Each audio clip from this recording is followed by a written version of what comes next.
instincts. And his regime of fear has worked. It has shut people up. People are really scared.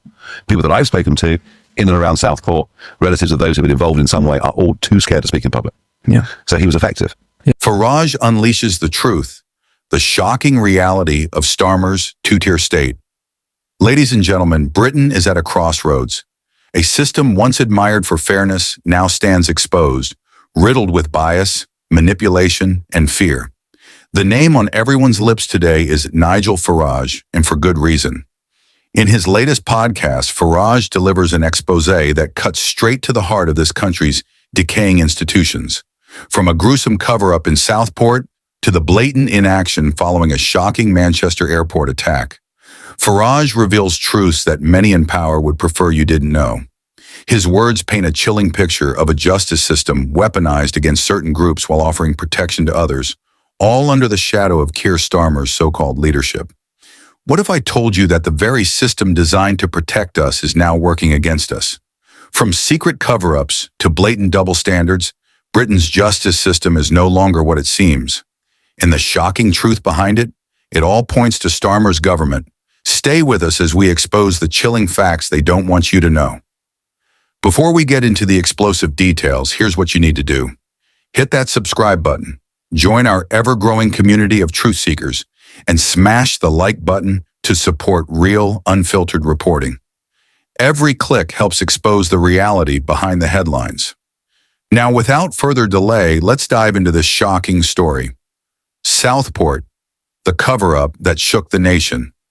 Nigel Farage began his podcast by addressing the recent Southport riots, a topic we've discussed extensively here at British Stan.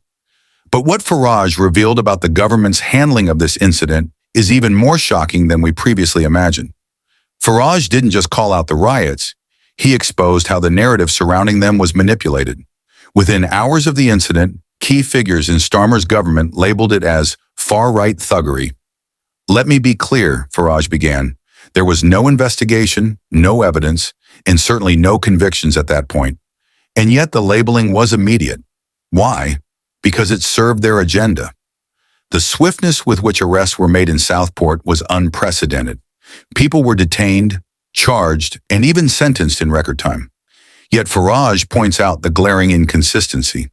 Why hasn't this same urgency been applied in other cases? Farage's words resonated deeply with those of us who have been following this story closely. The Southport case isn't just about riots. It's about how the government uses certain incidents to push its narrative while ignoring others entirely.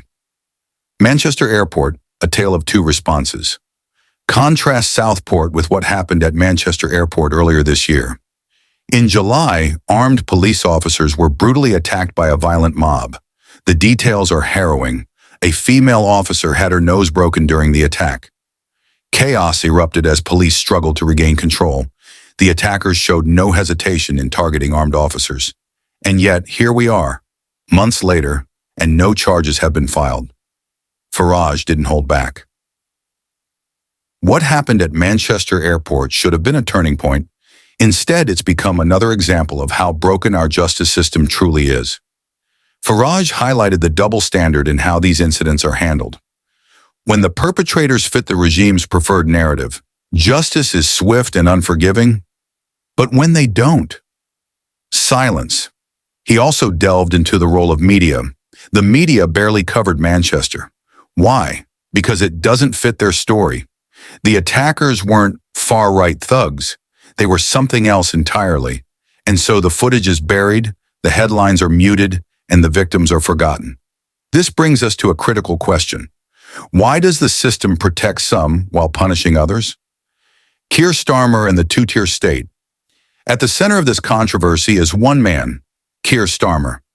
Farage described Starmer's leadership as a reign of fear, accusing him of fostering a system where dissent is punished and loyalty is rewarded, regardless of the facts. Farage shared chilling accounts from Southport residents. People are scared. I've spoken to them personally. Relatives of those involved are terrified to speak out. They know the system isn't on their side. This fear, Farage argues, is intentional. It's a tool used by the Starmer regime to maintain control and silence opposition. Even former Home Secretary Priti Patel, who denies the existence of two-tier policing, wasn't spared from Farage's critique. If Patel and Starmer want us to believe in fairness, they have a lot of explaining to do.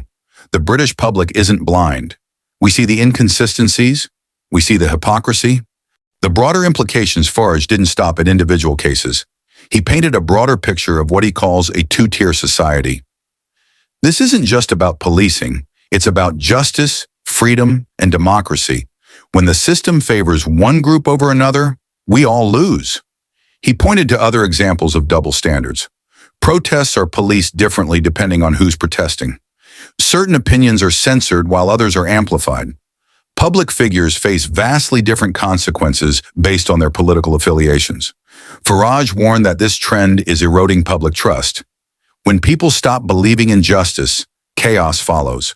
The Starmer regime is playing a dangerous game, and it's the British public who will pay the price. Jeremy Clarkson weighs.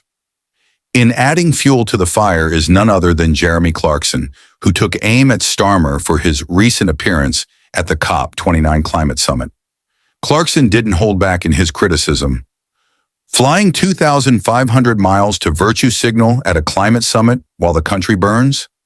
That's Starmer for you. All show, no substance.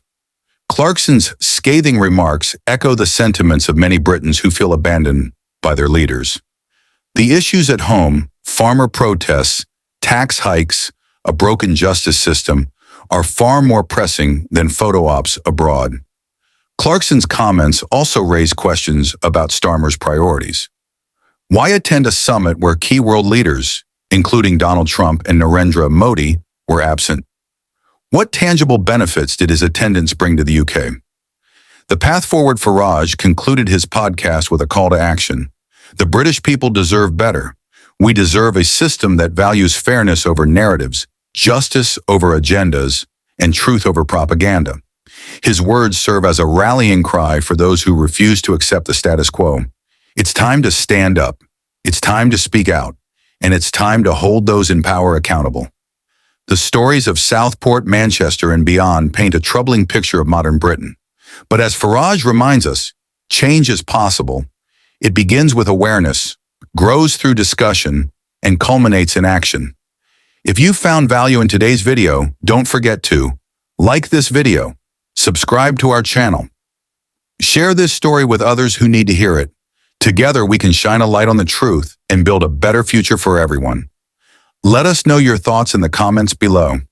Do you think justice is truly served in today's Britain? Don't forget to hit that subscribe button for more hard-hitting, British and international stories. Thanks for watching, and until next time, take care and stay vigilant. We'll see you in the next video with even more explosive truths.